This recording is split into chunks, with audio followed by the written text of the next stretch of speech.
Diane ne savait pas quoi faire lorsque son fils, Wayne, a commencé à avoir des problèmes à l'école et à fréquenter un groupe de jeunes de son âge peu recommandable. Mais lorsqu'il a fait quelque chose d'illégal, elle est passée à l'action et l'a emmené au poste de police pour lui apprendre quelque chose qui allait l'étonner. Madame Denison, si Wayne ne se reprend pas, il va rater sa deuxième année. Sans compter que ce délit à l'épicerie locale est pratiquement contraire à la loi, a déclaré le principal Mullins à Diane lors d'une réunion qu'il avait demandée. Son fils, Wayne, s'est récemment attiré de graves ennuis en brisant les vitres d'une épicerie dans le comté de Warren, en Pennsylvanie. Les policiers ont été indulgents à son égard parce qu'ils connaissaient le mari de Diane, Colin, décédé il y a plusieurs années.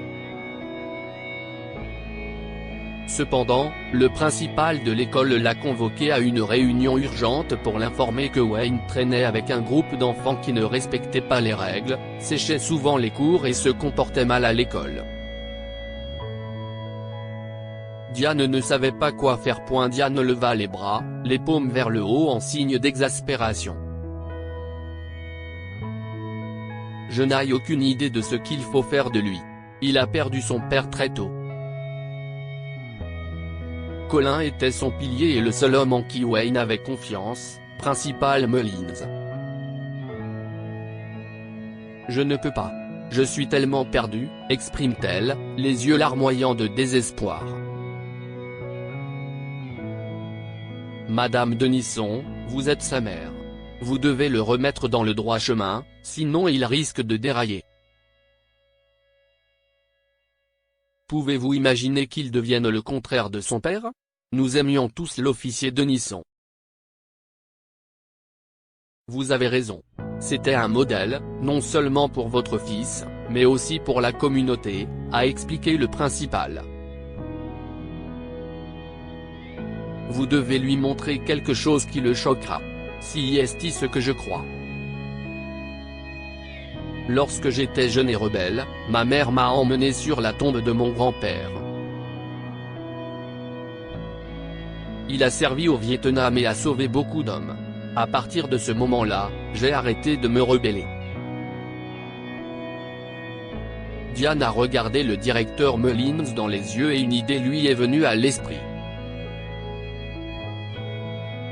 Elle a sauté de sa chaise et lui a souri. Si est ça. Je sais ce qu'il faut faire.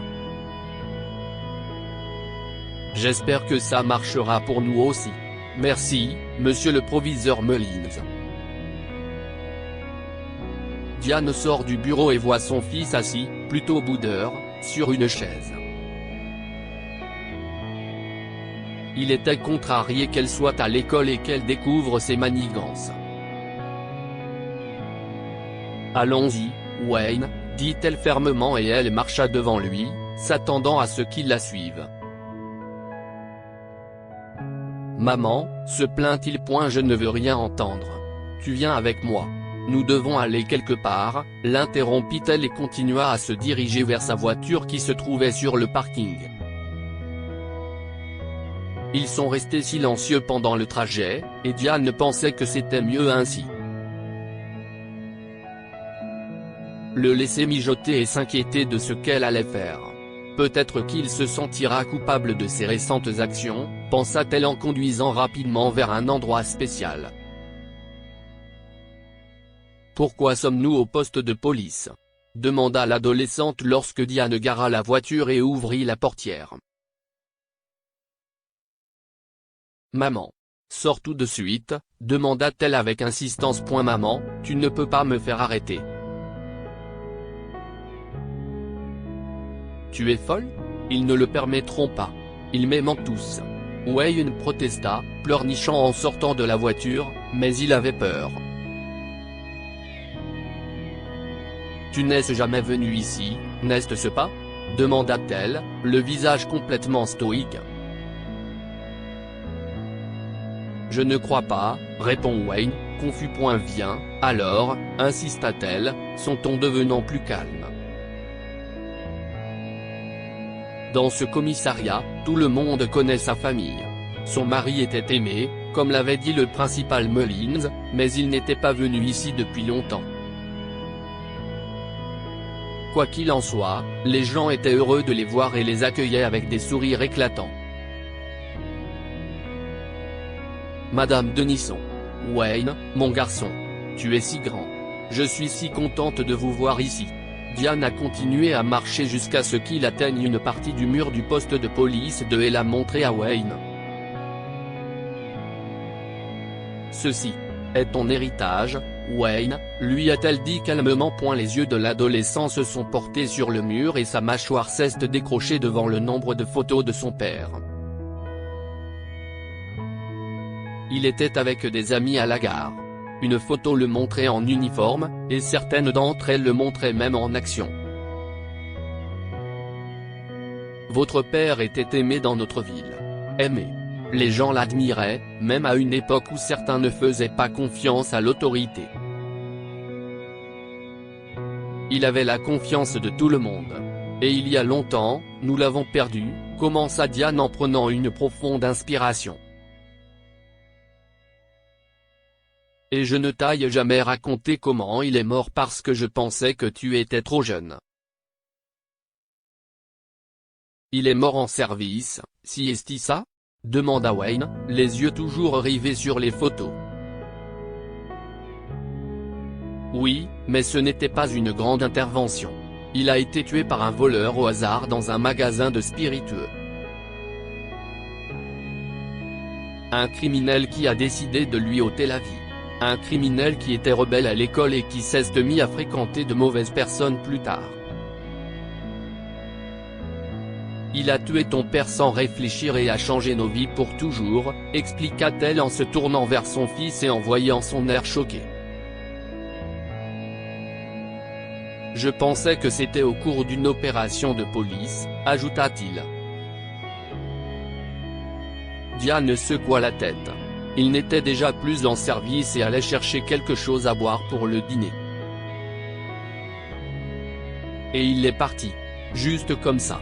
Je crains que tu ne t'engages dans une voie dangereuse, Wayne. Ne me méprends pas. Tu n'es pas un criminel. Pour l'instant. Mais ce que tu as fait à l'épicerie n'est que le début. Et les gens avec qui tu traînes. Chérie, ce ne sont pas de bons enfants. Ce ne sont pas non plus des enfants cool. Peu importe ce qu'ils te disent. S'ils t'ont fait commettre ce que tu as fait à l'épicerie, ce ne sont pas tes amis. C'était juste une erreur, maman. Une erreur qui pourrait se transformer en quelque chose de pire. Les policiers ont été indulgents parce qu'ils t'aiment aussi. Mais ils ne seront pas indulgents si les choses s'aggravent, et je ne veux pas que tu deviennes une personne qui décevrait ton père. Diane guida les yeux de Wayne vers quelque chose qui se trouvait à côté des photos de son père. Si est une médaille que ton père a reçue pendant son service. Si est une cérémonie qui a eu lieu quelques mois avant sa mort. Pour son service. Pour sa bravoure. Il a reçu une médaille ? Demanda l'adolescent, émerveillé, en regardant la médaille qui est bien rangée dans un cadre et accrochée au mur. Diane sentit sa poitrine se réchauffer. Son enfant montrait enfin des signes de la personne qu'il était avant cette rébellion. Oui, et les gens d'ici ont beaucoup d'histoires sur ton père, si tu veux leur demander. Elle pointa son doigt vers les officiers de police, et le garçon se pinça les lèvres. Tu crois que je pourrais ramener la médaille à la maison ? Elle ne devrait pas être avec nous ? Nous pouvons certainement le demander. Je n'ai jamais pensé à le faire. Ils ont demandé s'ils pouvaient prendre la médaille, et le chef n'était que trop heureux de la leur donner. Wayne a serré le cadre de la médaille contre sa poitrine et l'a regardé pendant tout le trajet du retour.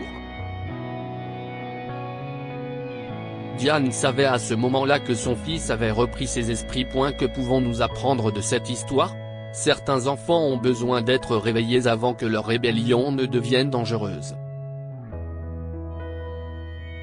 Diane a montré à Wayne le genre de personne qu'était son père et que ses récentes actions pouvaient avoir de graves conséquences, et l'adolescent a changé en conséquence. Les expériences des autres peuvent vous inspirer de la meilleure des façons, il est donc toujours important de les écouter.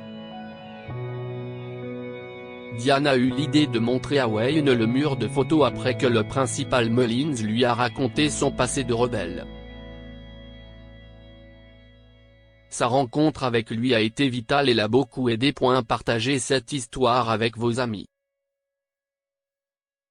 Elle pourrait égayer leur journée et les inspirer.